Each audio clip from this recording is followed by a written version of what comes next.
What's up guys, and welcome back to another video. Today's video we're talking about a topic that is so badly wanted by rugby fans around the world, and that is the World Club Championship.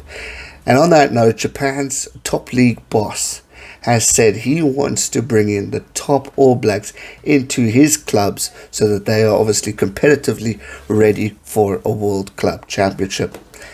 Just imagine that, a World Cup Championship. We could finally see who the best provincial team is in the world.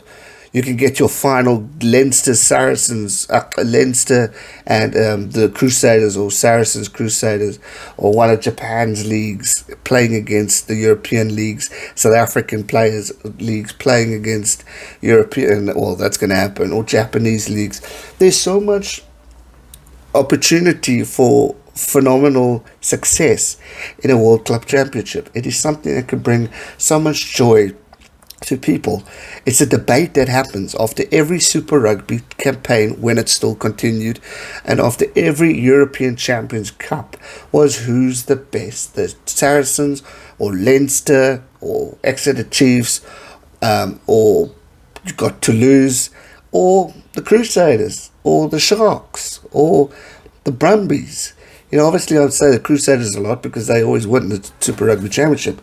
But just imagine the opportunity to get to a competitive level, and how we could see and debate and chat and discuss, analyze a type of tournament that for me will globally successfully bring so much investment and opportunities to rugby in general.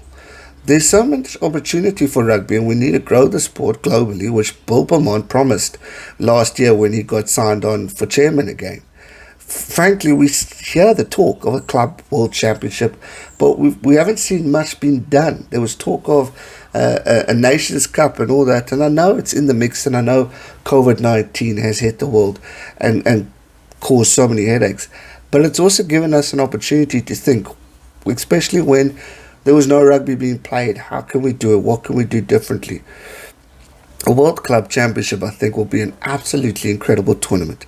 And not only that, it's a tournament that you can do in a pandemic, because you can select the tournament to be played in an area that's currently safe, where COVID-19 is under control. For example, New Zealand. Yes, I know there's a few cases that have come up now and then, but there's still good opportunity there. You've got Australia. You've got other countries around the world that are in good positions that could maybe host a tournament.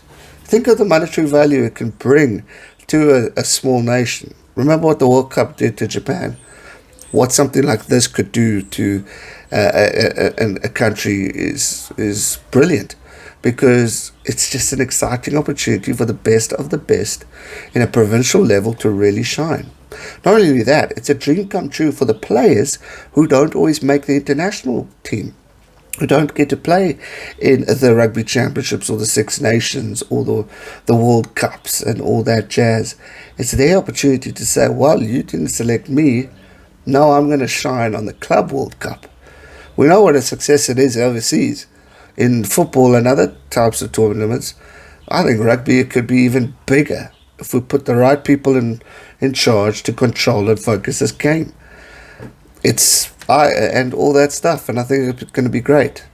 But obviously the topic of this title is that Japanese top league is obviously growing and developing and getting stronger and getting better. And coaches like Robbie Deans has said the top 6 in the Japanese league could be extremely competitive against the top 6 of Super Rugby. And I reckon that could be definitely the case. And why not then have a tournament?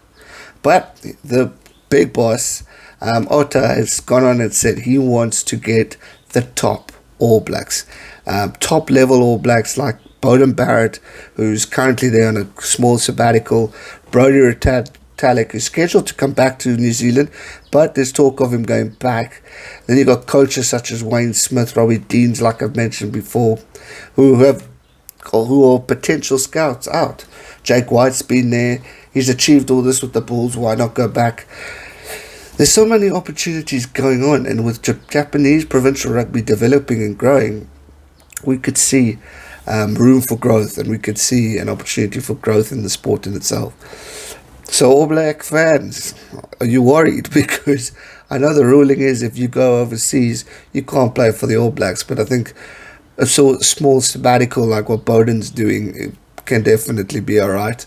And with the depth that the All Blacks currently have after watching Super Rugby Aotearoa in 2020, North versus South in 2020, hey, the depth in New Zealand is phenomenal. So I don't think that will be too sad.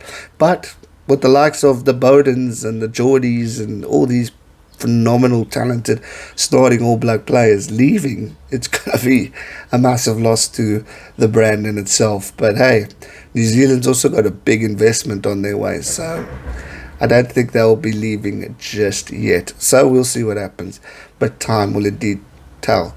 But a Club World Championship, yes please, let's get it started. Let me know your thoughts in the comment section down below. That's going to do it for today's video. Hope you enjoyed it. If you did, smash the thumbs up button, subscribe if you're new, and I'll see you real soon for another one. Stay safe and never give up. Cheers.